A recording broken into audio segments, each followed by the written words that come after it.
If you're watching this, it means I've already gone too far.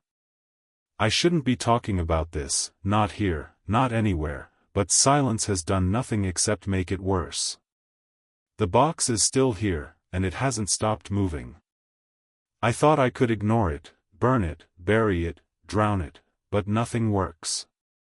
The smell still lingers, a metallic sweetness like rust and rot.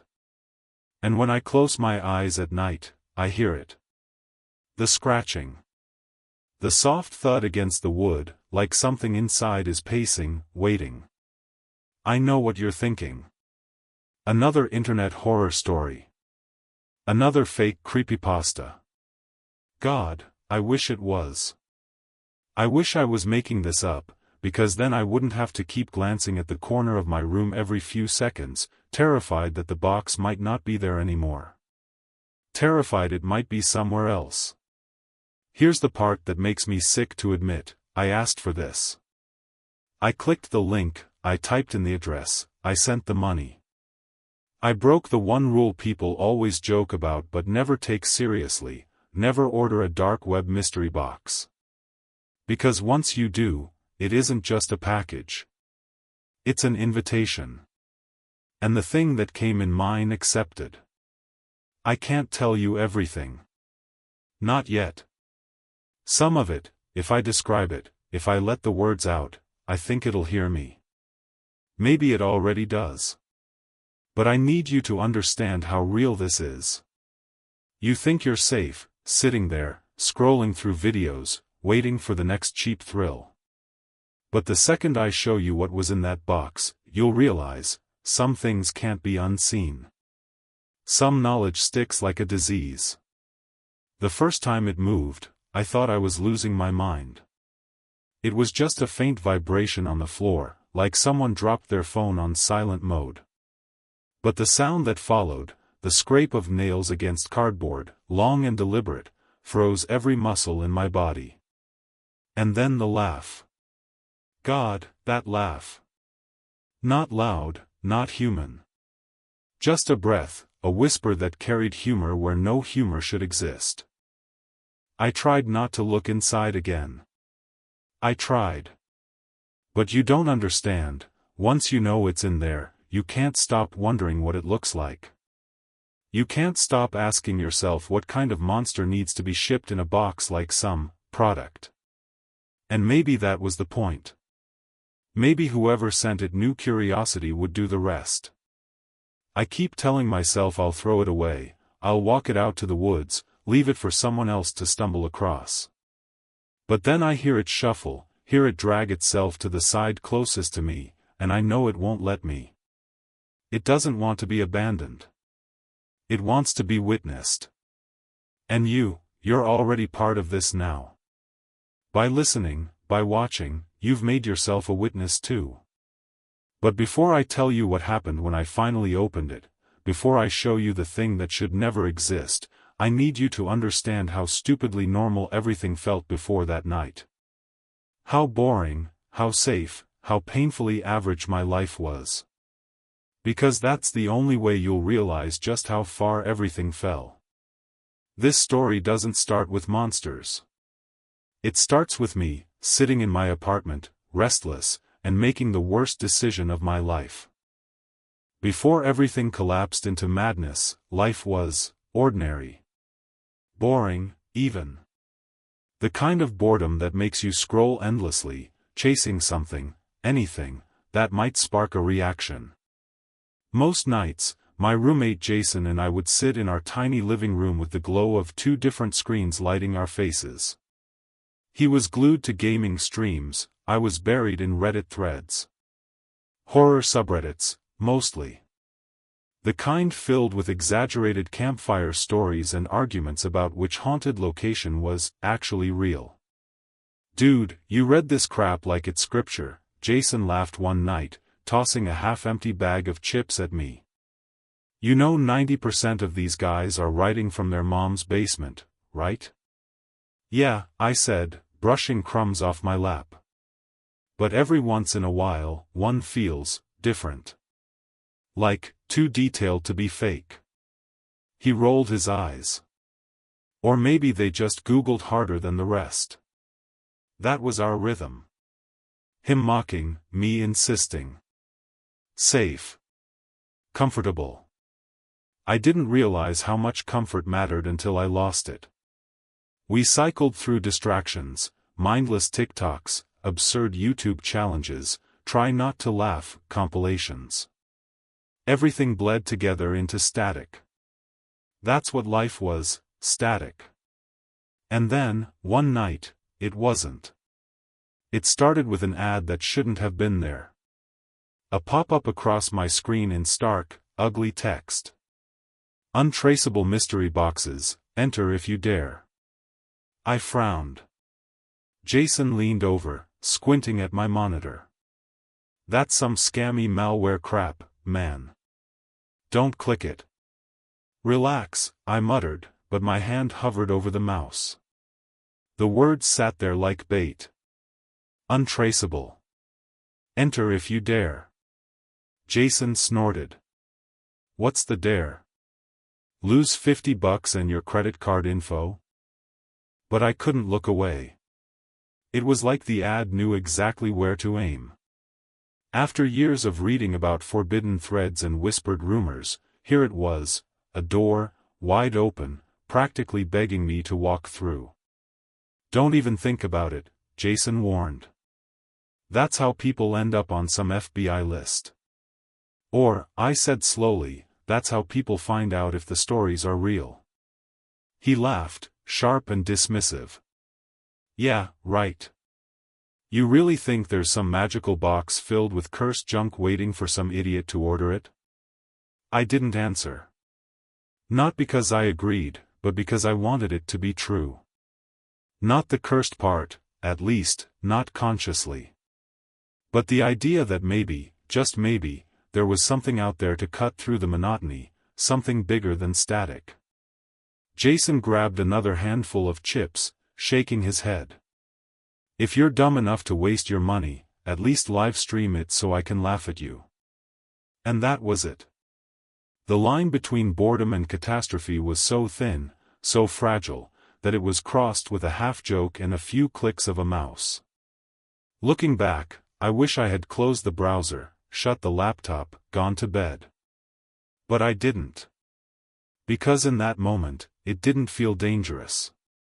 It felt fun. Harmless. Like buying a lottery ticket you already knew wouldn't win. That's how the worst mistake of my life began, not with shadows, not with screams, but with a banner ad glowing on a computer screen. And I clicked it. The box came faster than I expected. No return address, no branding, just a battered, water-stained cardboard cube dumped on our doorstep like a stray dog. Jason was the one who brought it in, grunting as he set it down on the coffee table.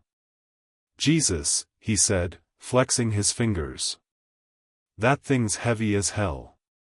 What did you order, a car engine? I shrugged, but the truth was, it didn't make sense.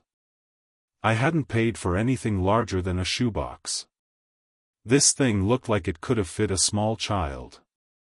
When I leaned closer, the first thing I noticed was the smell. It wasn't strong at first, just a metallic tang, like old pennies.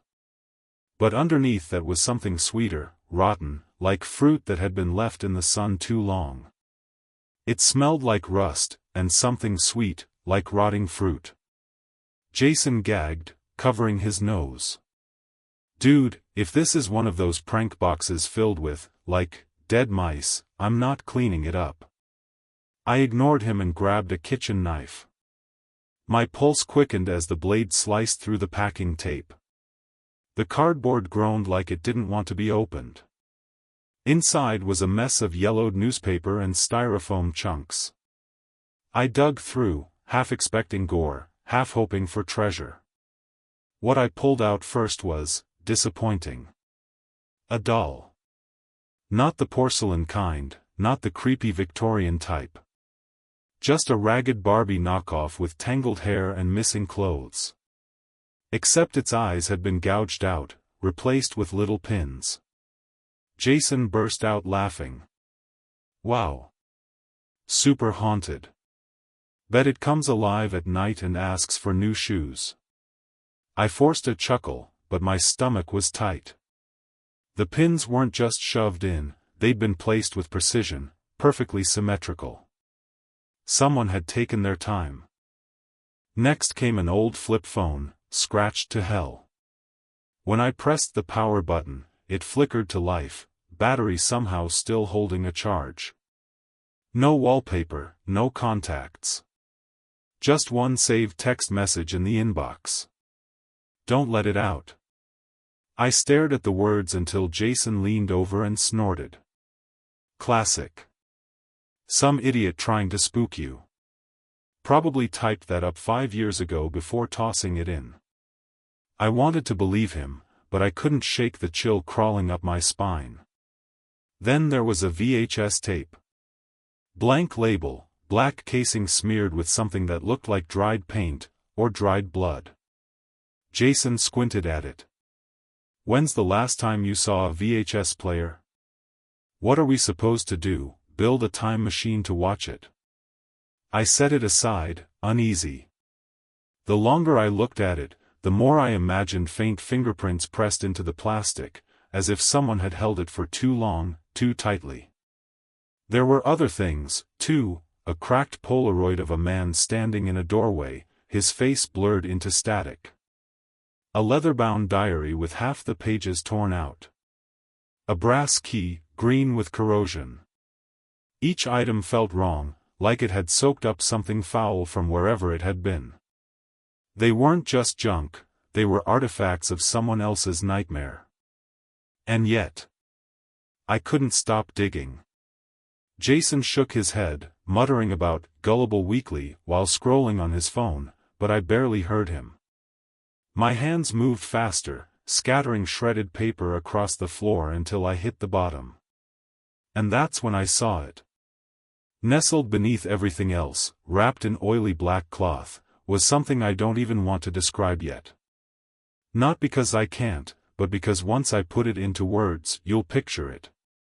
And once you picture it, you can't unsee it. Some things are better left unnamed, at least until you're ready. I yanked my hand back as though it had burned me. The cloth twitched, or maybe I imagined it. My breath came fast, shallow. Jason noticed. What, did you find gold? He joked, but his voice wavered at the edges. He'd seen the look on my face. I shoved the cloth bundle back under the newspaper. Nothing. Just, nothing. But it wasn't nothing. I sat back, staring at the spread of bizarre relics across the table, the eyeless doll, the cryptic phone, the blood-stained tape, and I knew this wasn't just a prank box. Whoever packed it wanted us to see these things, wanted us to feel the weight of them. And despite every nerve in my body screaming to stop, I couldn't. Because if the surface items were this disturbing, what kind of secrets were hidden deeper? The VHS tape seemed to hum in the dim light, as if daring me to play it. The phone buzzed faintly in my palm, though no new messages appeared. I should have closed the box, taped it shut, and thrown it in the dumpster. Instead, I leaned closer. Let's see what these things can do, I whispered. The first night, I told myself I wouldn't touch anything. That I'd just shove it all back into the box and leave it in the hallway until the trash pickup. But curiosity has teeth, and it chewed at me until I gave in. Jason was half asleep on the couch when I slid the VHS tape into the old player we hadn't used in years. The machine clunked and whirred, coughing to life like it resented being woken up. The TV screen flickered from blue to static, then to something else entirely. At first, I thought it was blank. Just static, maybe some distortion. But then the lines resolved into a grainy image of a room. A living room. Our living room. Jason sat bolt upright. No way. The angle was from the corner near the ceiling, like a mounted security camera. Except we didn't own one. And yet there we were, me on the floor, Jason slumped on the couch, the box spread open between us. I grabbed the remote, fumbling to pause it, but the buttons did nothing. The video kept rolling, showing us in real time, every twitch and movement reflected back at us a split second too late, like reality itself was lagging.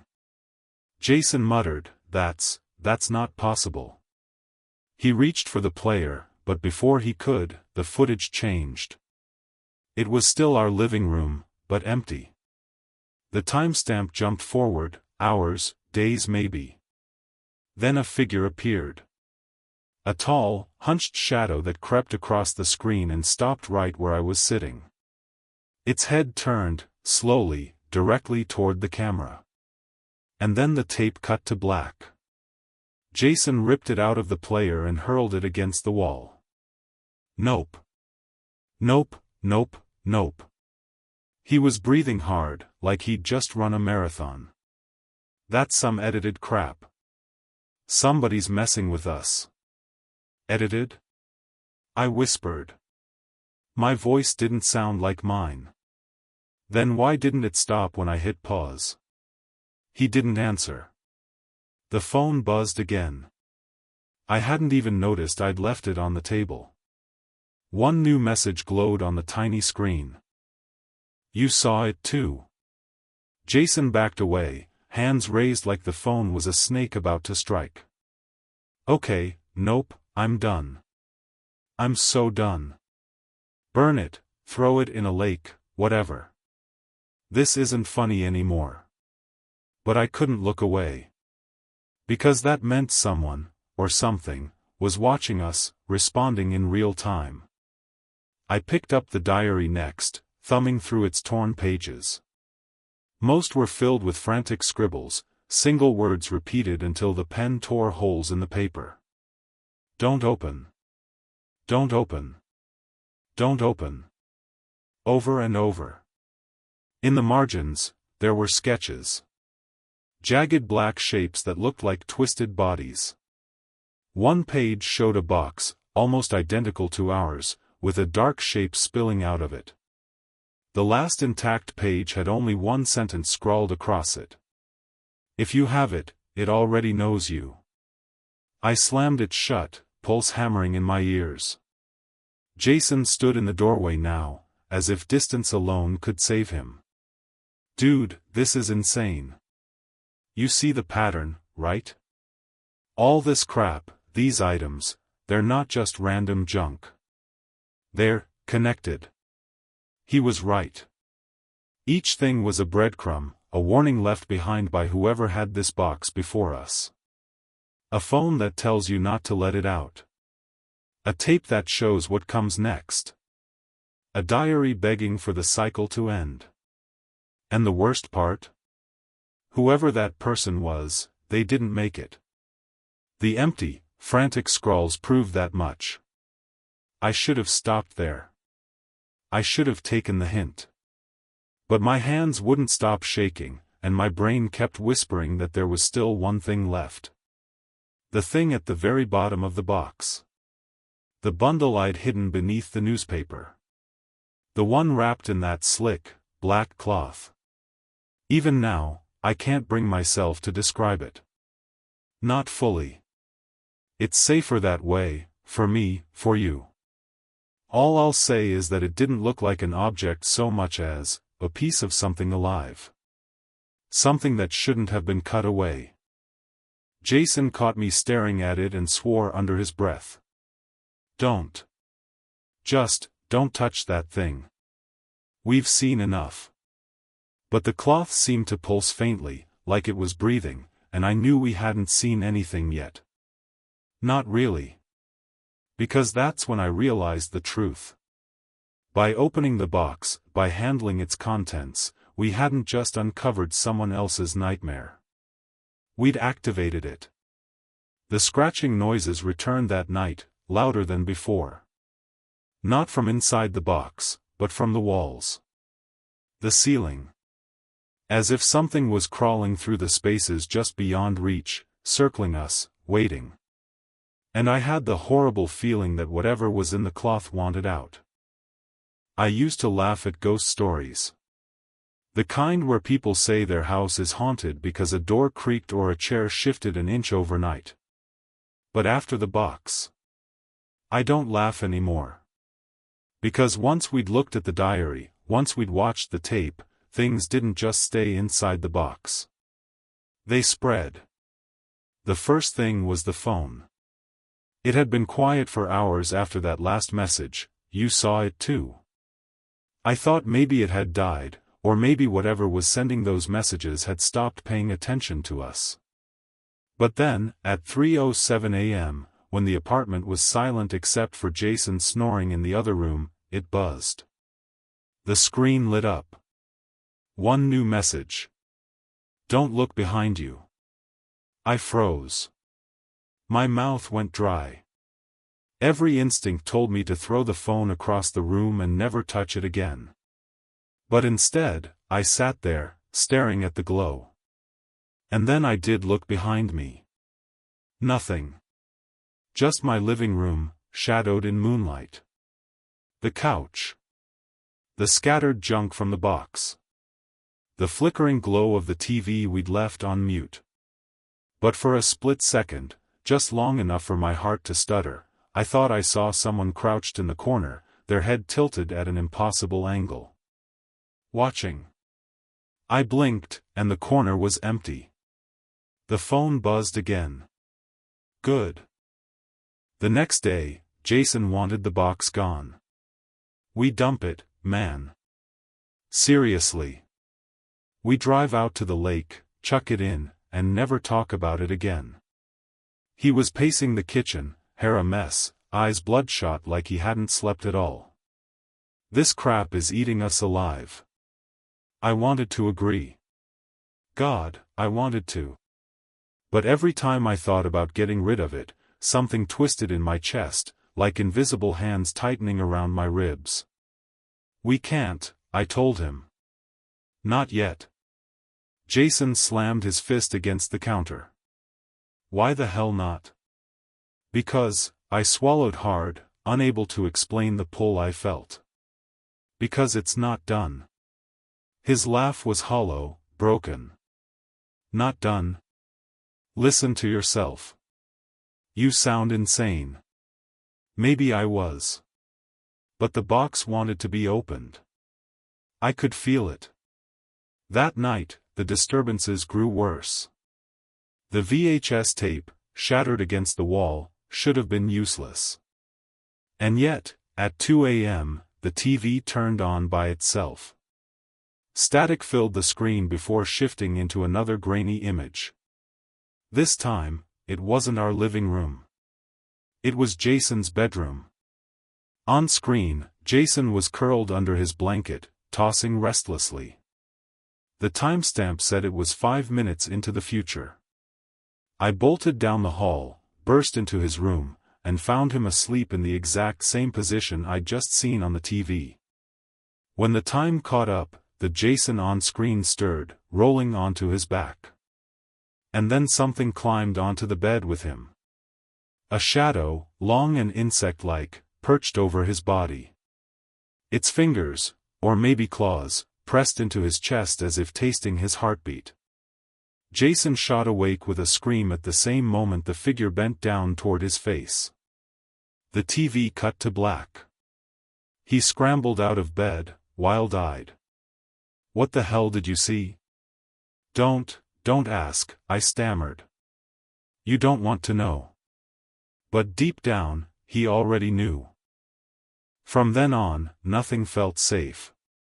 Objects moved when we weren't looking, a chair sliding half a foot across the floor, silverware rearranging itself into patterns on the table. Shadows lengthened in ways that didn't match their sources. Sometimes, I caught sight of words scratched into the walls that hadn't been there before. Always the same phrase, carved deep like a warning. Let it out. Jason stopped sleeping in his room. He camped out in the living room with the lights on, insisting he'd rather risk exhaustion than face whatever was crawling through his dreams. I tried to act normal, keep up routines, even go to class, but the contrast was unbearable. Sitting in lecture halls, pretending to take notes, laughing weakly at my friends' jokes, then going home to an apartment that reeked of rot and static, where reality itself seemed to buckle under the weight of whatever we'd let in. One night, I caught Jason on the balcony, cigarette shaking between his fingers. He didn't smoke before this. He stared out into the dark like if he blinked, the city might vanish. "You don't get it," he muttered. "It's not just the box. It's in us now." I didn't argue, because he was right. But still, I couldn't stop. Something in me needed to keep digging. Needed to find the pattern, the meaning. It was like being hooked on a puzzle you couldn't solve, even though you knew the solution might kill you. Every night, my dreams were filled with the cloth bundle. That last item we hadn't opened yet. I'd wake with the taste of metal in my mouth, my hands clutching the sheets like I was trying to unwrap something in my sleep. Jason caught me staring at it once, and his voice cracked when he said, "If you open that thing, we're screwed. Worse than we already are." I looked at him, at the hollow cheeks and sleepless eyes, and whispered, "It might be worse if we don't." The disturbances reached a peak the following night. The phone buzzed non-stop, each message more frantic than the last. "It's close. It's in the walls. It's hungry." Then the final message. "Open it." The lights in the apartment flickered. The air grew heavy, damp, like we were underwater. Jason pressed his back to the wall, muttering prayers under his breath, while I reached for the sealed container at the bottom of the box. I could feel it before I even touched it. The weight of it wasn't physical, it was in my bones, my blood, a pressure building until my fingers trembled. Jason shouted, "Don't do it," but his voice was distant, muffled, like I was hearing him through a wall of static. The container was warm. Alive. And I knew, with a certainty that chilled me to the marrow, that this was the heart of it all. The thing worse than everything else combined. And I was about to let it out. The container was heavier than it looked. Not just in weight, but in presence, like it had been waiting, biding its time. My fingers trembled as I set it on the floor between us. Jason's face was pale, drawn tight with fear. "Last chance," he whispered. "We throw it away now, and maybe this all stops." But I couldn't. It wasn't just curiosity anymore, it was compulsion. Something deep in my chest screamed that if I didn't open it, the pressure would never end. I gripped the lid. It resisted, almost like it didn't want to be touched. The air thickened, humming with static. Jason cursed under his breath, backing away. And then... crack. The lid split open. The sound that poured out wasn't air, wasn't anything natural. It was screaming. Not from one voice, but from dozens, hundreds, all overlapping, raw and endless. Jason fell to his knees, clutching his ears. My skull vibrated like it was going to split in two. Inside, barely visible through the trembling of my own vision, was something small. At first, I thought it was a bone fragment, yellowed, porous, fragile. But then it twitched. I recoiled. Jason spat out, "Close it. For God's sake, close it." But it was too late. The shadows in the room began to stretch, pulling long across the floor like black water pouring toward the container. The air stank of rust and rot, like something sweet, spoiled beyond recognition. A whisper slid across the room. Not out loud, but inside my head. Finally. The bone fragment wasn't a fragment. It was a tooth. Human, but impossibly large, far too big to belong to any jaw. And it was grinning. The apartment warped around us. The walls bled into darkness, the ceiling cracked open like an eye.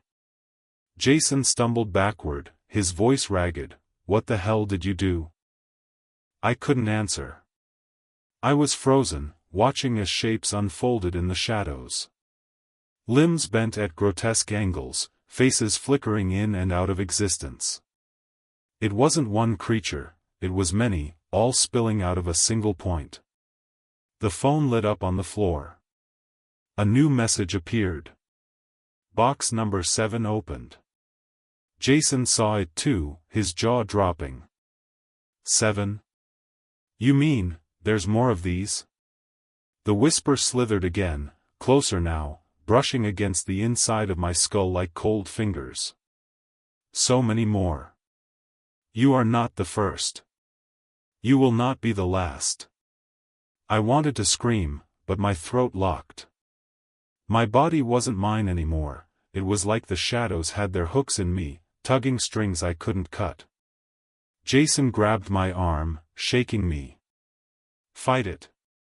Come on, man, fight it. But then the VHS player clicked on by itself. The screen lit up, not with static this time, but with us. Me, kneeling before the open container. Jason, clawing at my arm. But in the video, there was something else. A figure towering behind me, impossibly tall, its head scraping the ceiling though the room hadn't changed size.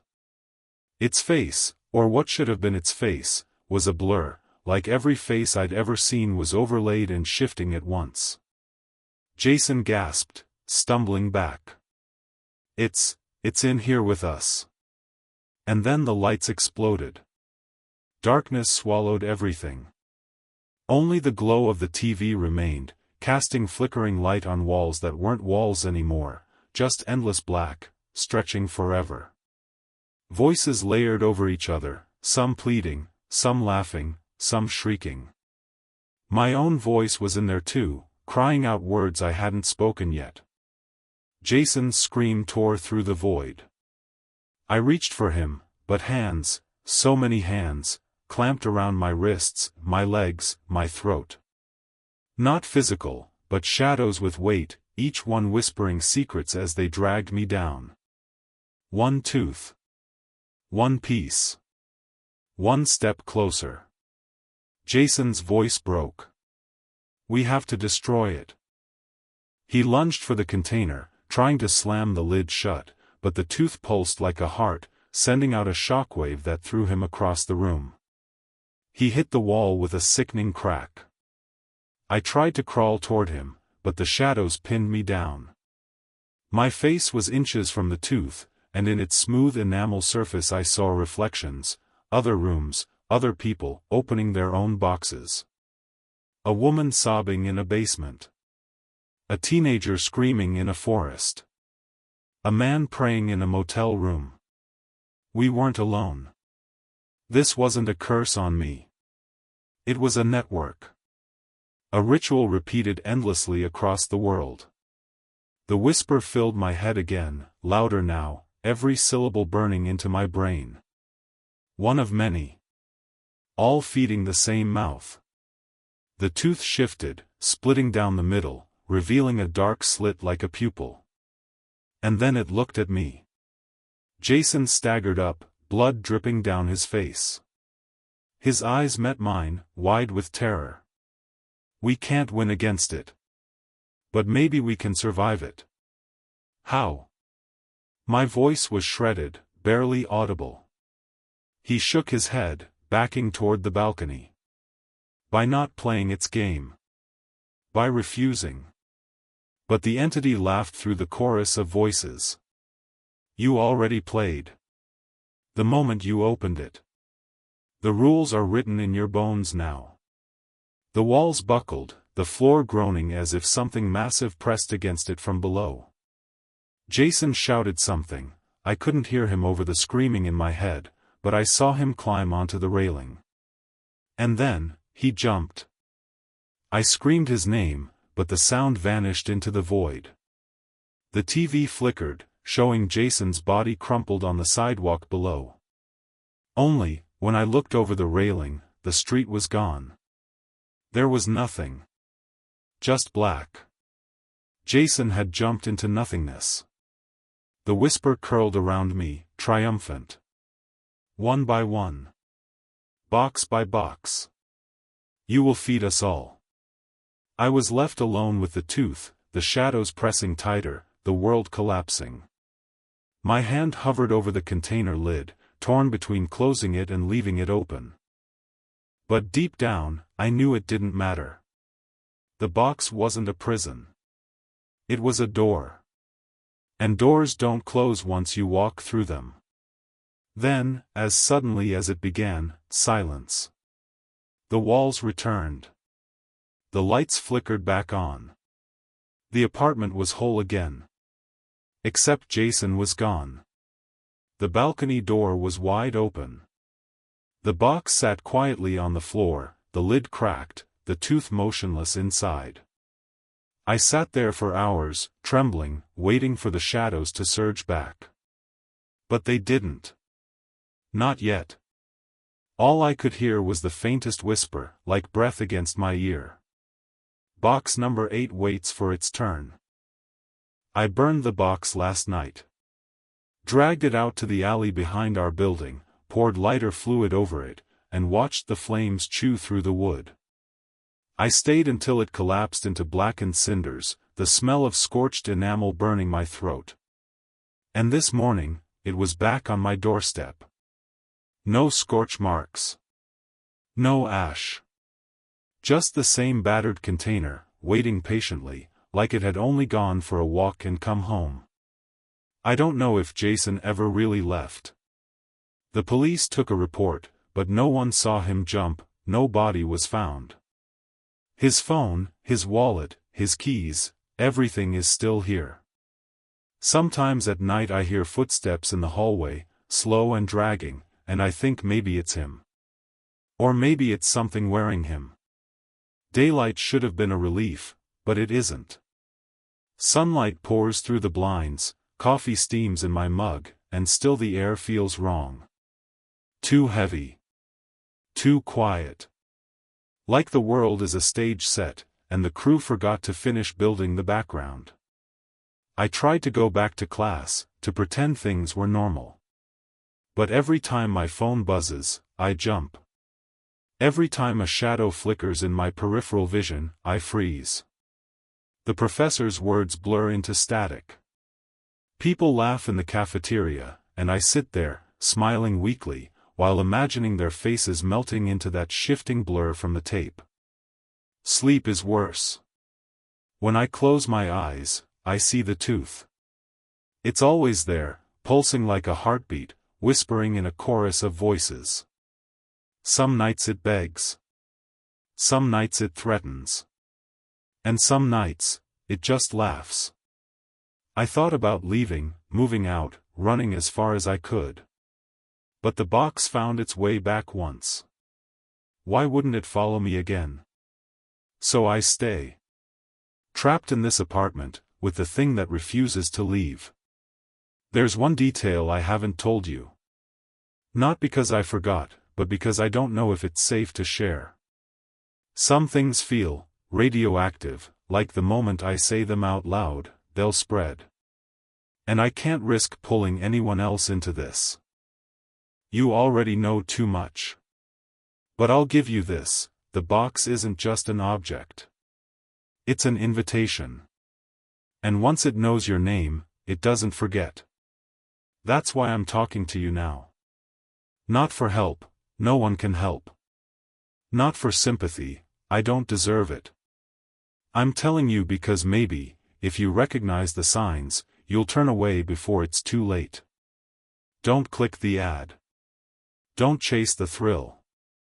Don't open the box. Because once you do, you'll realize the same thing I have. It never ends. If you've made it this far, you've already been chosen. Check your front porch. I wish I could delete this recording and bury the memory, but that's not how it works anymore. Words are hooks now, letters that hang in the air and taste the name attached to them. Saying, "Don't open the box," doesn't stop it, it only marks the speaker. That's the cruel part. Evidence of the thing's reach isn't conspiracy. It's pattern. Boxes shipped across cities, across countries. A ritual disguised as consumerism. Someone set the rules: ship, open, feed. The network grows like rot. You might think you're immune because you'd never order from a place called Untraceable Mystery. You might scoff, even click away now. Good. Leave this tab. Close your laptop. But I know how this goes. You'll tell yourself that you were warned, that you were wise, then joke about it later. That joke is a seed. It's enough. There are things I can't say. Details I keep out of this because naming them feels like giving them a map. Not everything in the box is an object, some of it is instruction. Some of it is language that, once heard, rearranges the furniture of your mind. I can't tell you what the voice sounded like when it said, "Finally," or how the tooth smiled as if remembering meals. I can only tell you what you can do: refuse the dare before it arrives.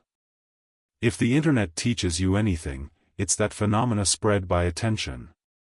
Viral videos, trending threads, chain letters, attention is the currency. This thing eats that currency. Each view, each share, each retell is a breadcrumb it follows back to you. If you watch and do nothing, you're still a witness. If you watch and look for answers, you make a direction where there was none. Please don't search for phrases I hinted at. Don't download files or follow odd links. Don't answer unknown numbers. I have thought about disappearing. It sounds dramatic, but sometimes dramatic options feel real. Move cities, change my name, burn my accounts, none guaranteed anything. The box returned after fire. The tooth remembered. So I stay here, partly out of cowardice and partly because I think there are pieces of the story I must keep from spreading. Silence felt safer than confession. Now I am confessing anyway, because I can't bear the thought of someone else poking this wound. You want a final image, something to carry with you beyond this screen. Imagine a plain cardboard box on your stoop. Nothing to mark it but water stains and a strip of tape singed at one corner. Imagine the way a normal night smells: cut grass, car exhaust, distant laughter, and beneath it a faint metallic sweetness, like pennies left too long in a pocket. If you hear tapping from outside after this, if you find a plain parcel where there was none, do not bring it inside. Walk away. And know this: the boxes travel through curiosity. They hitch rides on shares, on DMs, on midnight dares. A single forwarded message can be the map. If you value ignorance, preserve it. Close this video. Do not tell anyone, please. Wait, someone's knocking. Oh God, it's here again.